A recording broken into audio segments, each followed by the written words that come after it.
Diamonds विश्व में सबसे पहले भारत में पाए गए, जिसके कई साक्ष्य 4th सेंचुरी की ट्रेड में मिलते हैं। माना जाता है कि भारत से डायमंड्स की खरीद फरोख्त सिल्क रूट के माध्यम से बाकी के देशों में होती थी, लेकिन अब तक कोई ऐसे हीरे का टुकड़ा नहीं मिला था जिसे देखकर लोग बस देखते ही रह जाए।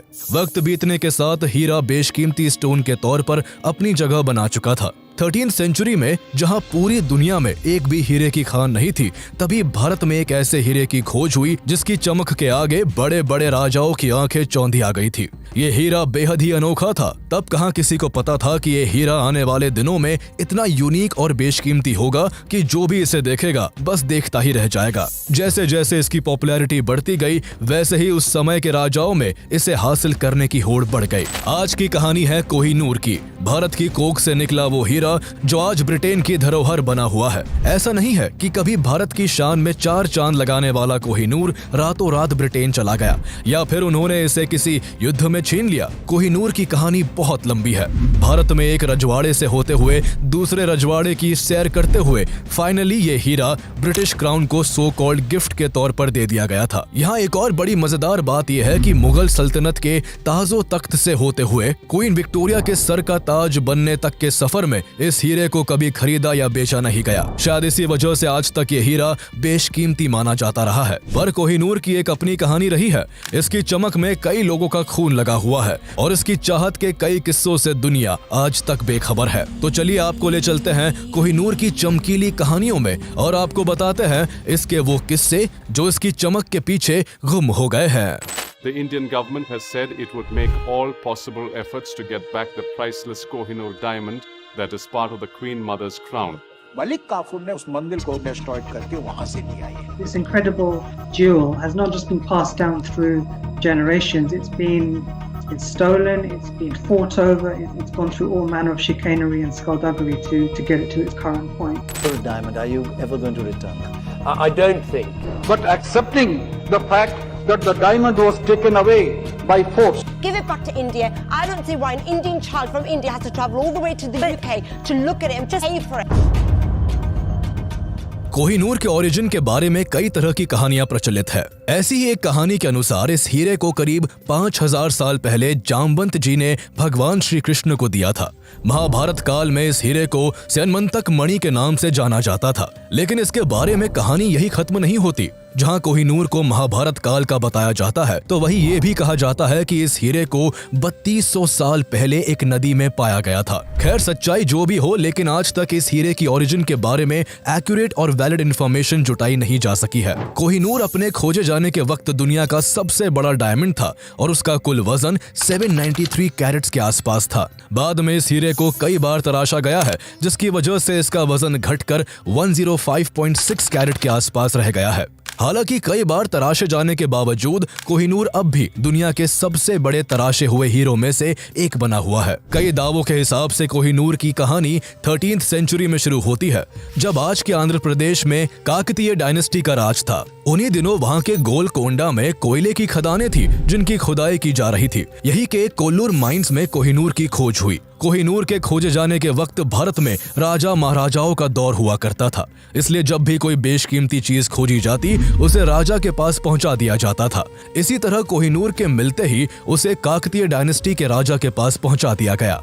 राजा इसकी सुंदरता और चमक से बेहद प्रभावित हुए और इस हीरे को उन्होंने अपनी कुल देवी भद्रकाली की बाई आंख में लगवा दिया। जल्दी ही इसकी चर्चा पूरे भारत में होने लगी और इसकी खबर दिल्ली सल्तनत के राजा अलाउद्दीन खिलजी के पास भी पहुंची। उन दिनों खिलजी अपने एम्पायर के एक्सपेंशन के बड़े सपने देख रहा था और भारत के दक्षिणी हिस्से में भी अपने राज्य का विस्तार करना चाहता था। कुछ महीनों बाद मलिक काफूर की कमांड में खिलजी की सेना ने काकतीय डायनेस्टी पर हमला कर कोहिनूर को लूट लिया, जिसके बाद कोहिनूर अलाउद्दीन खिलजी के पास आ गया और दिल्ली सल्तनत का हिस्सा बन गया। आगे चलकर खिलजियों को हराकर तुगलकों ने दिल्ली सल्तनत पर अपना कब्जा जमा लिया।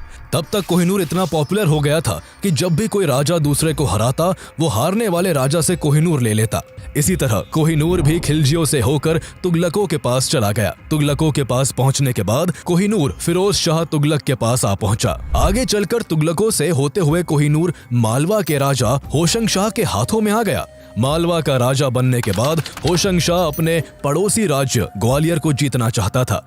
उस समय ग्वालियर पर तोमर राजा डोंगरेंद्र सिंह शासन कर रहे थे। होशंग शाह ने मौका पाते ही ग्वालियर पर अटैक कर दिया, लेकिन वो डोंगरेंद्र सिंह से बुरी तरह हार गया। अपनी जान बचाने के लिए होशंग शाह ने कोहिनूर समेत अपनी सारी संपत्ति डोंगरेंद्र सिंह को सौंप दी। इस घटना का जिक्र बाबर नामा में भी मिलता है, जो इस हीरे का फर्स्ट डॉक्यूमेंटेड प्रूफ भी है। डोंगरेंद्र सिंह से होते हुए ये हीरा अंतिम तोमर शासक राजा विक्रमादित्य के पास पहुंच गया। उस समय तक दिल्ली सल्तनत की सत्ता इब्राहिम लोधी के हाथों में आ गई थी। इब्राहिम लोधी ने भी कोहिनूर के बड़े चर्चे सुन रखे थे, इसलिए उसने अपने साम्राज्य का विस्तार करने और इस हीरे को पाने के लिए ग्वालियर पर अटैक कर दिया। इस युद्ध में राजा विक्रमादित्य की हार हुई। हार के बाद राजा विक्रमादित्य को कोहिनूर समेत अपनी सारी संपत्ति इब्राहिम लोधी के आगरा किले में रखनी पड़ी। लेकिन इब्राहिम लोधी की जीत की ये खुशी ज्यादा दिनों तक टिक नहीं पाई और केवल 1 साल बाद ही उसे अपनी सत्ता और कोहिनूर दोनों को बाबर के हाथों गंवाना पड़ा। दरअसल उस दौरान बाबर दिल्ली पर राज करने के सपने संजोए 1519 से ही भारत पर कई बार आक्रमण कर चुका था, लेकिन उसे हर बार यहां से हार कर लौटना पड़ता था। 1526 में बाबर ने एक बार फिर से भारत पर आक्रमण किया। इस बार उसकी लड़ाई इब्राहिम लोधी के साथ पानीपत में हुई। कई दिनों तक चले इस घमासान युद्ध में इब्राहिम लोधी मारे गए। इस तरह कोहिनूर बाबर के कब्जे में आ गया। बाबर ने कोहिनूर से प्रभावित होकर अपनी ऑटोबायोग्राफी बाबर नामा में इसकी खूब चर्चा की। उसने कोहिनूर की तारीफ करते हुए लिखा कि ये हीरा इतना बेशकीमती है कि इसकी कीमत से पूरी दुनिया को एक दिन का खाना खिलाया जा सकता है। हालांकि बाबर ने बाबर नामा में इस हीरे का नाम कहीं भी कोहिनूर मेंशन नहीं किया था, जिससे ये साफ होता है कि इस हीरे का नाम उस समय तक कोहिनूर नहीं था। बाबर के बाद हुमायूं मुगल डायनेस्टी का अगला राजा बना और सत्ता के साथ कोहिनूर भी उसके पास आ गया। सत्ता मिलने के कुछ साल बाद ही हुमायूं का एम्पायर बिखरने लगा। उसके छोटे भाइयों ने ही उसके खिलाफ विद्रोह कर दिया, जिस कारण उसे अपना एम्पायर अपने भाइयों के बीच बांटना पड़ा। अपने भाइयों से निपटने के बाद उसने अपने एम्पायर को यूनाइट करना स्टार्ट ही किया था कि उस पर अफगान शासक शेर शाह सूरी ने अटैक कर दिया। 2 सालों में दोनों के बीच चौसा और कन्नौज में 2 बैटल लड़ी गई। दोनों ही बार हुमायूं को मुंह की खानी पड़ी और उसे अपना सब कुछ छोड़कर ईरान भागकर राजा तहमास्प के यहाँ शरण लेनी पड़ी। तहमास्प ने उसका स्वागत करते हुए कई सालों तक उसे अपने संरक्षण में रखा। उनके इस व्यवहार से खुश होकर हुमायूं ने कोहिनूर उनको उपहार में सौंप दिया। इस तरह कोहिनूर पहली बार भारत से बाहर ईरान पहुंच गया। ईरान के राजा तहमास्प के पास कोहिनूर लगभग 3 सालों तक रहा। इसके बाद कोहिनूर एक बार फिर से भारत लौट आया। जहां अब तक कई राजाओं ने कोहिनूर को हथियाने के लिए हजारों लाशें बिछा दी थी, तो वही राजा तहमास्प की इसमें कोई खास दिलचस्पी नहीं थी। इसलिए उन्होंने इसे अहमदनगर के राजा और अपने गहरे दोस्त निजाम शाह को गिफ्ट कर दिया, जो कोहिनूर के दीवाने थे। भारत आने के बाद कोहिनूर कुछ सालों तक निजाम शाह के पास रहा और फिर उनसे होते हुए गोलकुंडा के राजा कुतुब शाह के पास पहुंच गया। साल 1656 में ये हीरा किसी तरह कुतुब शाह के प्रधानमंत्री मीर जुमला के हाथ लग गया, जिसका इस्तेमाल उसने शाहजहां के करीब जाने के लिए किया। शाहजहां को आकर्षक चीजों का बहुत शौक था। इसी शौक के चलते उसने पीकॉक थ्रोन बनवाना शुरू किया। कहा जाता है कि इस पीकॉक थ्रोन को बनवाने में शाहजहां ने ताजमहल से भी 2 गुना खर्चा किया था। उसने सिंहासन में कई तरह के डायमंड, गोल्ड और बेशकीमती स्टोन्स लगवाए और कोहिनूर को इस थ्रोन के सबसे ऊपरी हिस्से में जगह दी। लेकिन उस सिंहासन पर शाहजहां ज्यादा वक्त तक नहीं बैठ पाया और आगे चलकर उसके ही बेटे औरंगजेब ने उसे अरेस्ट करवाकर जेल में डलवा दिया। औरंगजेब ने अपने पिता की सत्ता हथियाने के साथ साथ कोहिनूर को भी हड़प लिया। औरंगजेब कोहिनूर को देखने के बाद इससे बहुत आकर्षित हुआ और उसने इसे और भी अट्रैक्टिव बनाने के लिए एक मशहूर जौहरी को इसे तराशने का काम सौंप दिया। लेकिन तराशने के दौरान कोहिनूर का काफी हिस्सा टूट गया, जिससे ये 793 कैरेट की जगह महज 186 कैरेट का रह गया। औरंगजेब को जब इसकी खबर लगी तो वो बहुत गुस्सा हुआ और उसने उस जौहरी पर भारी भरकम जुर्माना लगाकर इसे अपने खजाने में रखवा दिया। जहां कोहिनूर अपनी चमक के लिए मशहूर था, तो वही इसके बारे में ये भी कहा जाता है कि इस हीरे को जिसने भी अपने पास रखा, उसने शुरुआत में हर जगह जीत का परचम लहराया, लेकिन बीतते समय के साथ ये हीरा ही उसकी बर्बादी का कारण बना। आने वाले सालों में लोगों ने इसे सच होते हुए भी देखा। खोजे जाने के बाद से ये हीरा जिस भी राजा के पास गया, उसका एम्पायर बहुत तेजी के साथ बिखर कर बर्बाद हो गया। मुगल बादशाह बाबर, हुमायूं और शाहजहां के पास कोहिनूर रहा था और उन्हें अपने शासन के अंत में सबसे बुरे दौर से गुजरना पड़ा। जबकि ये हीरा कभी भी मुगल सम्राट अकबर के पास नहीं रहा और वो मुगलों में सबसे लोकप्रिय शासक रहे। मुगलों के बिखरते साम्राज्य के बीच कोहिनूर इसी डायनेस्टी के राजा मोहम्मद शाह रंगीला के पास पहुंचा, जिन्हें बहादुर शाह रंगीला के नाम से भी जाना जाता था। मुगल इस दौरान कमजोर पड़ चुके थे। इसी का फायदा उठाते हुए ईरान के शासक नादिर शाह ने आक्रमण कर बहादुर शाह रंगीला के एम्पायर को तहस नहस कर दिया। उसने पूरी दिल्ली में भयंकर कत्लेआम मचाया। जो भी उसके रास्ते में आया वो अपनी जिंदगी से हाथ धो बैठा। चंद दिनों के अंदर ही नादिर शाह ने मुगलों की सारी संपत्ति लूट ली और शाहजहां द्वारा बनवाया गया पीकॉक थ्रोन भी अपने कब्जे में ले लिया।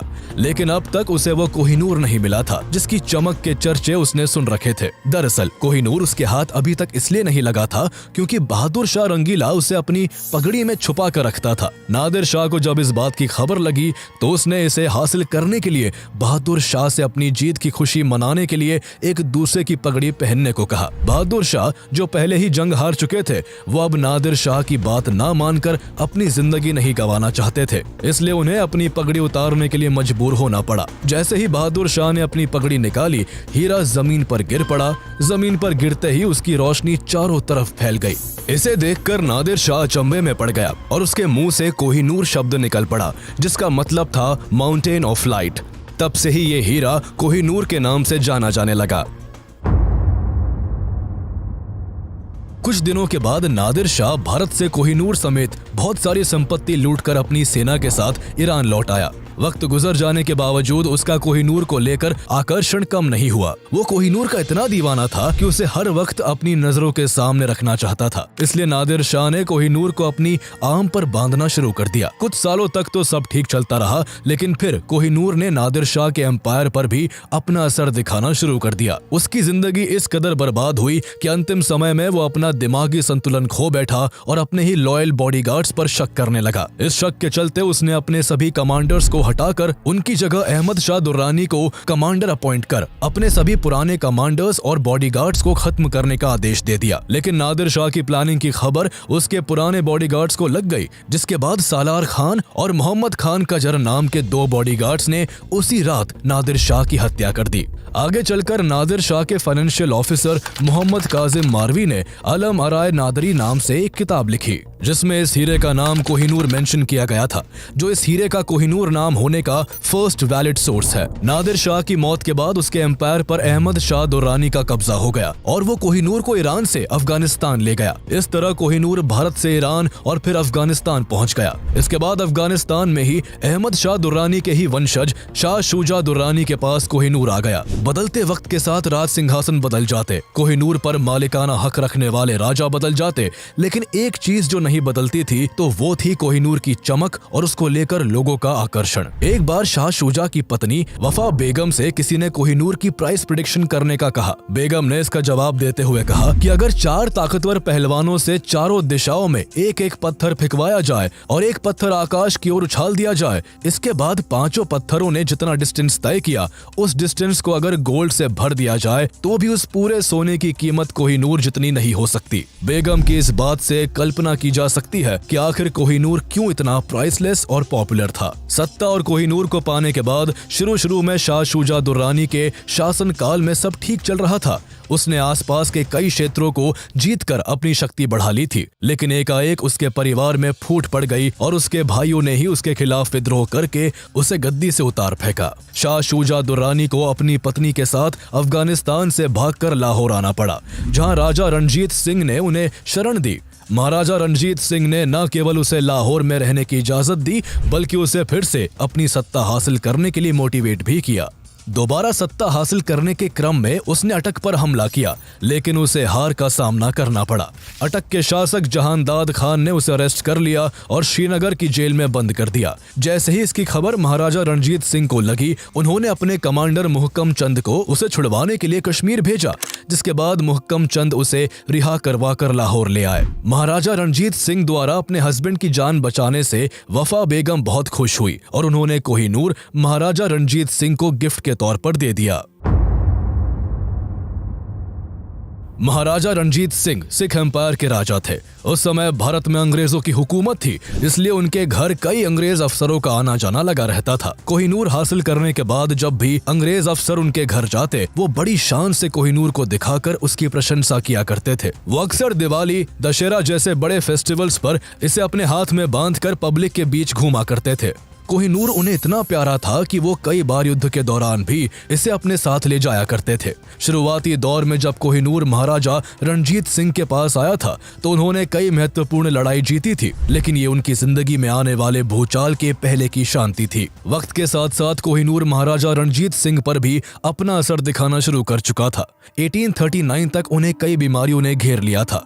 एक समय पर शेर पंजाब कहलाने वाले महाराजा की हालत इतनी खराब हो गई थी कि वो खुद से अपने बिस्तर से उठ पाने के काबिल नहीं बचे थे। अपनी जिंदगी के आखिरी दिनों को करीब देख महाराजा रणजीत सिंह काफी दान पुण्य करने लगे थे। उन्होंने अपने पास रखी कई कीमती चीजों को मंदिरों और गुरुद्वारों को दान कर दिया था। उनकी दिली ख्वाहिश थी कि उनके पास बचा कोहिनूर भी किसी टेम्पल को दान में दे दिया जाए, लेकिन उनके मंत्री इसके लिए नहीं माने, जिस कारण कोहिनूर मंदिर को दान नहीं हो सका। इस ख्वाहिश के पूरा हुए बिना ही 27 जून 1839 को महाराजा रणजीत सिंह की मृत्यु हो गई। कोहिनूर को मंदिर में दान करने की खबर को कई ब्रिटिश न्यूज़पेपर्स ने डिटेल में छापा। इस खबर ने महारानी विक्टोरिया का भी ध्यान खींचा, जिसके बाद महारानी विक्टोरिया ने अपने अधिकारियों से कोहिनूर पर नजर बनाए रखने को कहा। महाराजा रणजीत सिंह की मृत्यु के बाद उनके बेटे खड़क सिंह सिख एम्पायर के राजा बने, लेकिन उनके लिए इतने बड़े एम्पायर को अकेले संभालना मुश्किल हो रहा था। उनके करीबी लोग ही उनके खिलाफ साजिश रच रहे थे। राजा बनने के कुछ ही महीनों बाद खड़क सिंह को जहर देकर मार दिया गया।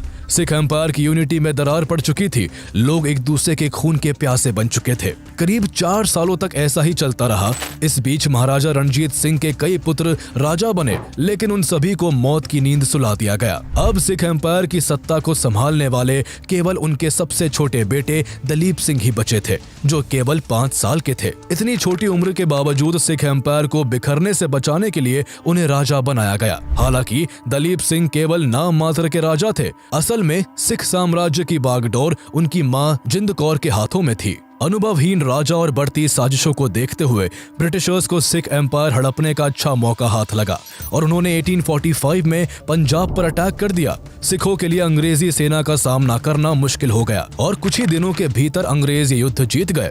इसके बाद अंग्रेजों ने सिख एम्पायर से कश्मीर भी छीन लिया। इसके 4 साल बाद 1849 के शुरुआती महीने में ब्रिटिशर्स ने फिर से सिख एम्पायर पर हमला कर दिया। कमजोर पड़ चुके सिख एम्पायर की सेना जल्द ही पीछे हटने पर मजबूर हो गई और 29 मार्च 1849 को अंग्रेजों ने लाहौर फोर्ट पर अपना कब्जा जमा लिया। अंग्रेजों ने सिखों के सामने लाहौर ट्रीटी का प्रपोजल रखा, जिसे उन्हें मजबूरन एक्सेप्ट करना पड़ा। इस ट्रीटी के बाद ब्रिटिशर्स ने महाराजा दलीप सिंह को 50,000 पाउंड की एनुअल पेंशन देने की घोषणा की, जिसकी कीमत आज करीब 65 करोड़ रुपए होती है। इसके बाद अंग्रेजों ने उनकी मां जिंद कौर को जेल में डालकर दलीप सिंह को महारानी विक्टोरिया के पास लंदन भेज दिया। इस तरह अंग्रेजों ने सिख एम्पायर की बिखरी सत्ता के एक होने की आखिरी उम्मीद को भी हमेशा के लिए खत्म कर दिया। सिख एम्पायर को हड़पने के बाद governor general Lord Dalhousie Kohinoor को लेने खुद लाहौर फोर्ट आए थे। यहाँ से कोहिनूर को हासिल करने के बाद उन्होंने इसे 6 अप्रैल 1850 को एक शिप से महारानी विक्टोरिया के पास ब्रिटेन भेज दिया। कोहिनूर को ब्रिटेन ले जाने वाली शिप को रास्ते में कई मुश्किलों का सामना करना पड़ा था। जब शिप बीच समुद्र में था, उसी समय एक तेज तूफान के कारण जहाज एकदम डूबने के करीब पहुंच गया था। किसी तरह करीब 3 महीने बाद शिप 29 जून 1850 को ब्रिटेन पहुंचा। इसे इतना सीक्रेटली ब्रिटेन भेजा गया था कि शिप पर सवार एक भी इंसान को इस पर कोहिनूर के होने की खबर तक नहीं थी। इसके बाद कोहिनूर को महारानी विक्टोरिया के पास पहुंचा दिया गया। बाद में जब इसकी खबर पब्लिक को लगी तो लोग इसे देखने के लिए उत्साहित होने लगे। लोगों की भारी डिमांड के बाद इसे 3 साल बाद पब्लिक को दिखाने के लिए लंदन के क्रिस्टल पैलेस में रखा गया। इसे देखने के लिए लंदन में भारी भीड़ उमड़ पड़ी। कहा तो यहाँ तक गया कि लंदन में इससे पहले इतनी भीड़ कभी नहीं देखी गई थी। लेकिन जब वहाँ की जनता ने कोहिनूर को देखा तो उन्हें ये बिल्कुल भी पसंद नहीं आया। जैसे ही लोगों के रिएक्शन की खबर महारानी विक्टोरिया के पास पहुंची तो उन्हें काफी बुरा लगा। उन्होंने कोहिनूर को और ज्यादा अट्रैक्टिव बनाने के लिए इसे यूरोपियन स्टाइल में तराशने के आदेश दिए। वो चाहती थी कि इसे ऐसी शेप दी जाए कि इसे उनके ताज में आसानी से फिट किया जा सके। करीब 38 दिनों के बाद इसे तराश कर महारानी विक्टोरिया के ताज में लगा दिया गया। फिर से तराशने के बाद ये हीरा करीब 105 कैरेट के आसपास ही रह गया था। कोहिनूर को अपने ताज में लगवाने के बाद महारानी विक्टोरिया ने इसे अपनी अंतिम सांस तक पहना। उनकी मौत के बाद भी इसे किसी भी राजा के बजाय केवल महारानियों को ही पहनाया गया। जिस तरह का बिलीफ इसको लेकर क्रिएट हुआ था उसको कहीं ना कहीं अंग्रेज भी मानते थे। बिलीफ के हिसाब से कोहिनूर को जो भी आदमी अपने पास रखता उसका नुकसान ही होता, लेकिन कोहिनूर के कर्ज का किसी औरत पर कोई प्रभाव नहीं होता। इसलिए पीढ़ी दर पीढ़ी इसे ब्रिटेन की महारानियों ने इस्तेमाल किया और बाद में ये ब्रिटेन की धरोहर बनकर रह गया। लंबे समय से ब्रिटिश राजघराने में रानियों की शोभा बढ़ाते हुए ये कोहिनूर अब भारत की पहुंच से काफी दूर चला गया था। पर फिर 1947 में जब भारत आजाद हुआ तब भारत समेत कई अन्य देश भी कोहिनूर पर अपना क्लेम जताते हुए ब्रिटेन से इसकी डिमांड करने लगे। कोहिनूर अलग अलग समय पर कई कंट्रीज के अलग अलग राजाओं के पास रहा था, इसलिए ऐसे सभी देशों का मानना था कि कोहिनूर पर उनका हक है। कई कंट्रीज द्वारा क्लेम आने के बाद ब्रिटेन ने कोहिनूर को इनमें से किसी को भी देने से इनकार कर दिया। अब तक कोहिनूर पर इंडिया, पाकिस्तान, अफगानिस्तान और ईरान अपना क्लेम कर चुके हैं। भारत सरकार इसे ब्रिटेन से इंडिया भेजने की कई बार रिक्वेस्ट कर चुकी है, लेकिन ब्रिटेन हर बार इसे लौटाने में आनाकानी करता रहा है। भारत ने आजादी के तुरंत बाद 1947 और 1953 में इस पर अपना क्लेम किया था, लेकिन ब्रिटिश गवर्नमेंट ने इसे नॉन नेगोशिएबल बताकर भारत को सौंपने से साफ इनकार कर दिया था। लेकिन फिर भी इंडियन गवर्नमेंट ने इसे पाने की आस नहीं छोड़ी और साल 2000 में भारत के कई एमपीज ने एक साइन डॉक्यूमेंट ब्रिटेन को भेजकर कोहिनूर को वापस भारत को लौटाने की मांग की। लेकिन हर बार की तरह इस बार भी भारत को निराशा ही हाथ लगी। ब्रिटेन ने ये कहते हुए भारत की इस मांग को ठुकरा दिया कि कोहिनूर अलग अलग समय में अलग अलग देशों का हिस्सा रहा है, लेकिन अब ये करीब 150 सालों से ब्रिटिश हेरिटेज का हिस्सा है, इसलिए इसे भारत को नहीं लौटाया जा सकता है। इस घटना के 15 साल बाद 2015 में शशि थरूर को एक स्पीच के लिए ऑक्सफोर्ड यूनिवर्सिटी बुलाया गया। उस स्पीच में उन्होंने 200 सालों में भारत से लूटी गई संपत्तियों के लिए ब्रिटिशर्स को खूब क्रिटिसाइज किया था। इस दौरान उन्होंने कोहिनूर और अन्य भारतीय धरोहरों का भी जिक्र किया जो अब ब्रिटेन के पास है। इसके एक साल बाद 2016 में एक एनजीओ ने सुप्रीम कोर्ट में एक पिटीशन फाइल की, जिसमें भारत सरकार से ब्रिटेन द्वारा चुराए गए कोहिनूर को वापस भारत लाने के बारे में कई सवाल पूछे गए थे। बाद में जब इस केस की हियरिंग हुई तो उसमें इंडियन गवर्नमेंट को सॉलिसिटर जनरल रंजीत कुमार ने रिप्रेजेंट किया था। हियरिंग में उनका कहना था कि ब्रिटेन ने कोहिनूर को सिख एम्पायर के राजा दलीप सिंह से एक ट्रीटी के तहत हासिल किया था। उनके इस तर्क के आधार पर सुप्रीम कोर्ट ने ब्रिटेन द्वारा कोहिनूर को चोरी करने की बात को खारिज कर दिया।